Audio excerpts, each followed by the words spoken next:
Your tax rate in retirement is not what you think. Most people walk into my office with the same assumption. When I retire, I'll be in a lower tax bracket. The paycheck stops, income drops, taxes go down. Simple, except it's wrong. I was speaking to a couple, both 67, no debt, paid off home, pension, Social Security. They had done everything right their entire lives. Then we mapped out their tax picture. Between $38,000 pension, $63,000 in combined Social Security, IRA withdrawals, rental income, and investment dividends, they were in a higher effective tax rate than during most of their working years. And they had no idea it was coming and only getting worse. Here's the trap. The people who save the most aggressively are often the ones who get blindsided the worst, or had the best returns. Everything they stuffed into pre-tax accounts for decades doesn't stay tax deferred forever. It becomes tax unavoidable, unless you give it to charity. Your tax rate in retirement isn't determined by the absence of a paycheck. It's determined by the combination of income sources you've built. Social Security, retirement accounts, investment income, all stacking on top of each other. And for a lot of people, that stack is much taller than they think. Lesson number 2, stop minimizing this year's taxes. Minimize your lifetime tax bill. This is the single biggest mindset shift I've had in my career. Early on, I thought my job was simple, help clients pay as little tax as possible every single year. And it's how most tax professionals are trained. Defer, defer, defer. But here's what experience has taught me. The clients who pay the least tax this year are often the ones who pay the most tax over their lifetime. And here's what most people don't appreciate. Once you retire, you actually gain an enormous advantage. When you had a paycheck, your income was fixed. In retirement, you become the architect of your own income. The question you should ask every year is, at what point in my retirement is my tax rate likely to be the lowest, and can I recognize income during that window instead of waiting until later? Let me show you why with some sample numbers. Let's take Steve and Nancy, both mid-50s, just retired early, about $2.5 million in pre-tax accounts and $600,000 in a brokerage account with 95% cost basis. Conventional wisdom says, live off the brokerage non-retirement account first, pay essentially $0 in tax. For 6 years, it was the dream. Virtually no taxes, free healthcare, Affordable Care Act, tax credit subsidies. Then year 7 hit. The brokerage account was gone. Every dollar now came from pre-tax accounts. Healthcare jumped from nothing to $24,000 a year because they blew past the subsidy threshold. Their tax bill exploded, and their pre-tax accounts had been growing untouched, setting up a massive future tax income problem. What we planned instead, from year 1, pull $80,000 a year from Steve's retirement account, filling up their standard deduction and a large portion of their 10 and 12% tax brackets, their effective tax rate being 7%. This will allow them to keep their Affordable Care Act tax credit subsidies the entire decade. Healthcare costs $5,000 a year instead of $24,000 a year. The brokerage lasted the full decade instead of just the 6 years. Over the first 10 years, $103,000 less withdrawn to live the exact same lifestyle. Over the full 40-year retirement projection, $352,000 in lifetime tax savings and $646,000 more left as a legacy to their next generation. All of this said, they paid more tax in those early years, but dramatically less over their lifetime. Lesson 3. The 5 years before retirement are the most valuable tax years of your life. If you are within 5 years of retiring, I need your full attention. This is the most underutilized planning window I encounter. Or if we have a change in work circumstances, same concept. Here's why it's so powerful. You're still earning income. That means you can max out your retirement accounts. You can direct contributions into a Roth account if your employer allows for it. You can increase contributions to a health savings account, the only account that gives you 3 tax benefits: deductible going in, tax-free growth, and tax-free withdrawals for medical expenses, assuming that we have the right health insurance plan. But beyond contributions, this window is about positioning. I've had clients retire in the same year with similar savings, where one came to me 5 years earlier. We spent those years building tax diversification. And by retirement, they have more money spread across different accounts, increasing their future options and flexibility. The other walked in the month before retiring. Nearly everything was in pre-tax accounts. Every dollar in retirement would be fully taxable. Less flexibility, less ways to manage tax brackets to avoid surcharges. We can still help, but the playbook is a lot more limited. The most common mistake I see during this window is inertia. Same contributions, same accounts, same autopilot, and people walk into retirement with all their money behind a single tax gate at a time when tax rates, after recent legislation, are potentially at some of the lowest levels we've seen in our lifetimes. The moves you make here echo through the next 30 or 40 years. Lesson number 4, the golden window after you retire. If the 5 years before retirement are the most valuable planning years, then the years immediately after are the most valuable execution years.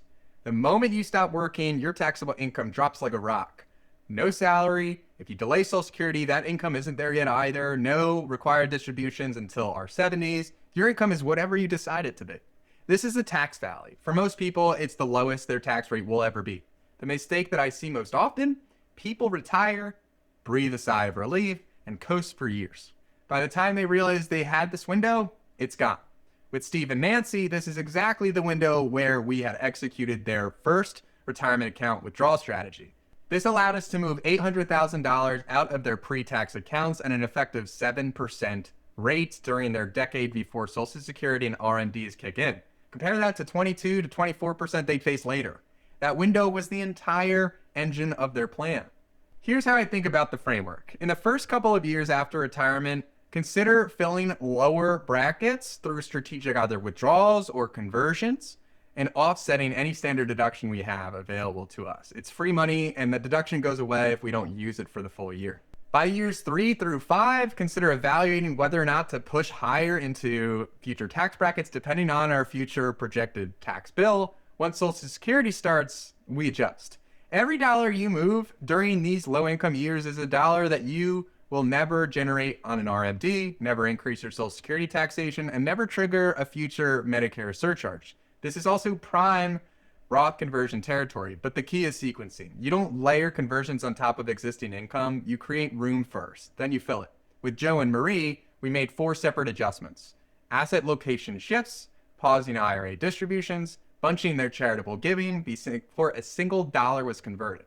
That's what made their $40,000 conversion fit neatly within their income-related monthly adjustment amount surcharges, avoiding higher Medicare premiums. If you let this window pass with your pre-tax accounts growing unchecked, you will lose control. And in retirement tax planning, control is nearly everything.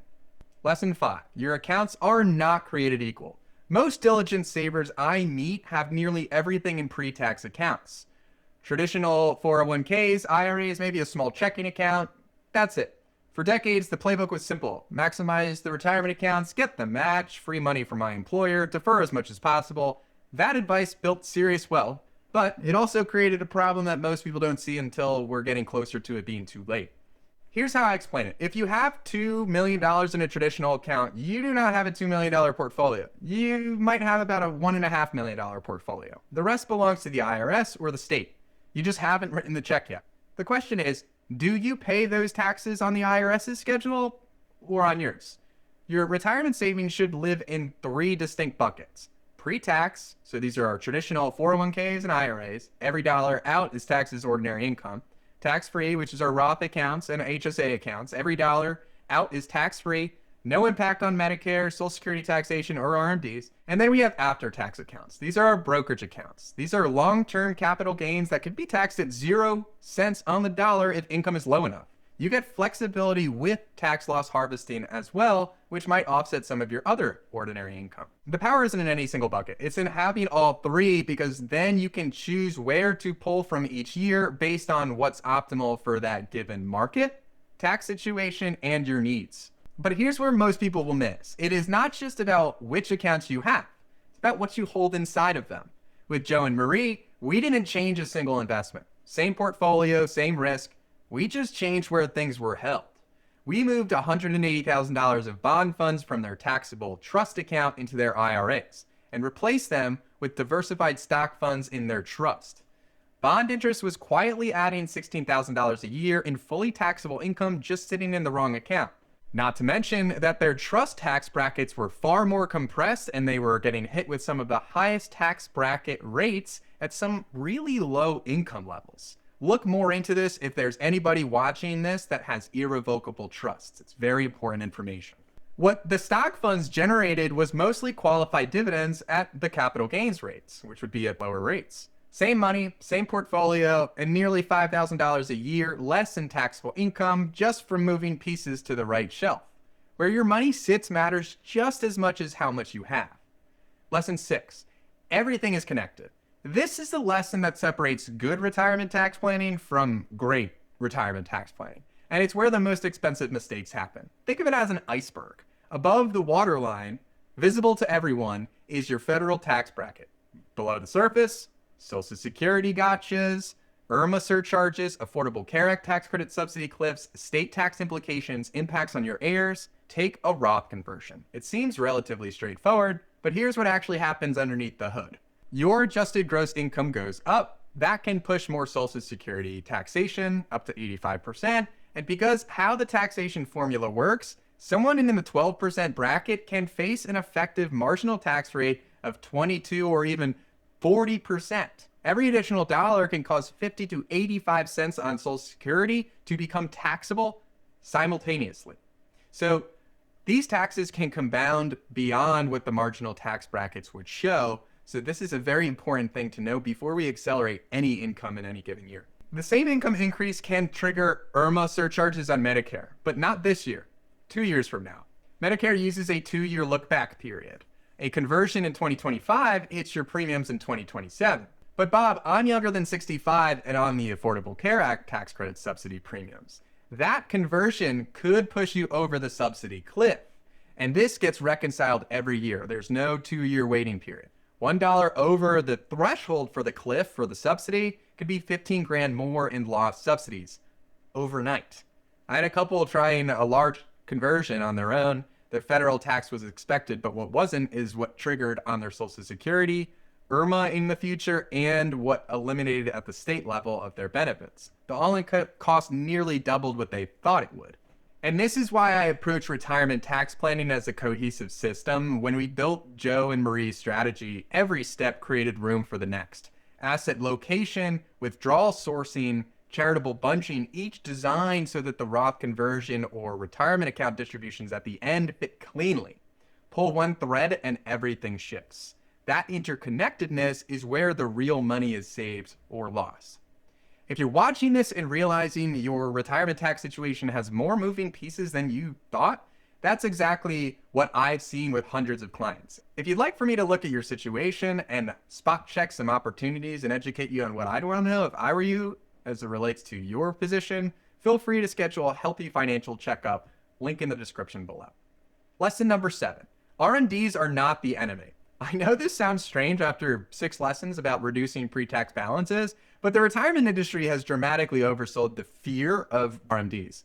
RMDs begin at roughly about 4% of the prior year's balance. So if you have about $500,000 in a traditional IRA, your first RMD would be roughly $19,000, assuming that it is today. Add Social Security and you're likely in the 12% bracket. That's manageable. But RMDs become a real problem at certain thresholds. A $2 million IRA at 73 generates roughly $80,000 in RMDs. Stack that on Social Security, a pension, and investment income, and I've seen retirees get pushed into the higher 30 cent on the dollar tax brackets. And that's when RMDs become more dangerous. But with $300,000 to $400,000 in pre-tax money, you probably don't need to panic. The math doesn't support the alarm. Not every retiree needs an aggressive Roth conversion strategy, and knowing when to leave well enough alone is one of the hardest lessons I've learned. What I tell clients, let's project the actual numbers. What will your pre-tax balance be in your 70s? What does that RMD look like stacked against your other income? Sometimes the answer is act now. Sometimes it's leave it alone. And for those 70 and a half or older who give to charity, qualified charitable distributions could deserve a closer look. A QCD sends money directly from your IRA to a qualifying charity. It counts towards the RMD but doesn't show up as taxable income, and you don't have to itemize your deductions to do so. You satisfy the distribution, fulfilling your giving, and the income's off your return. One of the cleanest tools in the tax code, but it necessitates you wanting to give the money away in the first place. Lesson number 8, the widow's penalty is the risk that not many plan for. This is something that I wish more couples know about. And this is a conversation that doesn't always start well. Someone walking in 6 months after losing their spouse in shock at their tax bill. And the hardest part is telling them that their options are much more limited now than they would have been 5 years ago. Here's what happens. When one spouse passes, the surviving spouse goes from married filing jointly to a single filer. The brackets are cut in half. The standard deduction gets cut in half. But income doesn't fall by half. The survivor keeps the higher Social Security benefit but loses the other. Pre-tax accounts don't disappear, they move and are inherited. RMDs are now taxed at those narrower rates. I've seen surviving spouses' tax bill increase by 40 to 60% despite spending less money. Their life got smaller, their tax bill got bigger. So this is an example of something that is a risk that couples may end up trying to hedge by accelerating more income while we have married brackets. If Steve passes first, which is statistically likely, Nancy inherits a much smaller pre-tax balance. Manageable RMDs, reduced IRMAA exposure, the widow's penalty goes from devastating to more manageable. The key strategies here being accelerating income from distributions, Roth conversions while both spouses are still alive, strategic Social Security claiming to maximize their survivor benefit insurance, and careful beneficiary designations. The best time to plan for this is 10 to 15 years before it's likely to happen. The second best time is now, similar to the preventative medicine approach in the healthcare space. Lesson 9. The best tax plan is the one you actually revisit. This is my final lesson, and the one that holds all the others together. There's this concept from James Clear that I think about often. Certain important things are never finished. Just because you were a good spouse yesterday doesn't mean you earn your bonus points today. Retirement tax planning works exactly the same way. Last year's great tax move doesn't mean this year's plan is handled. The most successful retirees I work with all have one thing in common. They revisit their plan every year. Everything changes. Tax laws change, IRMAA thresholds adjust, tax levels adjust, Social Security COLAs can actually hurt you. A cost of living increase sounds great until it pushes more benefits into taxable territory. Markets move, and a down market can be one of the best conversion opportunities you'll ever get because you're converting depressed assets that recover and grow tax-free more readily after a downturn. If nobody calls you during a market dip to discuss conversions, you might be leaving some money on the table. So the cost of setting a plan once and never revisiting it, I've seen it cost people well into six figures. And there's a quote that I keep on my desk. More things happen than will happen. That's why we plan. Not because we know what's coming, but because the families who revisit are the ones who are ready when it does and have more flexible and resilient plans to all of the future changes in the world. That's a decade of lessons. Not from textbooks, from real people. Real plans, real money. If I could go back and tell myself one thing when I started, it would be this. The families who win at retirement taxes aren't the ones who find one clever trick. They're the ones who see the full picture and adjust as life changes. That's the whole game. If this changed how you're thinking about retirement taxes, send it to somebody who needs to hear it or is not getting that from who they're working with currently, especially if they're in that 5-year window before retirement.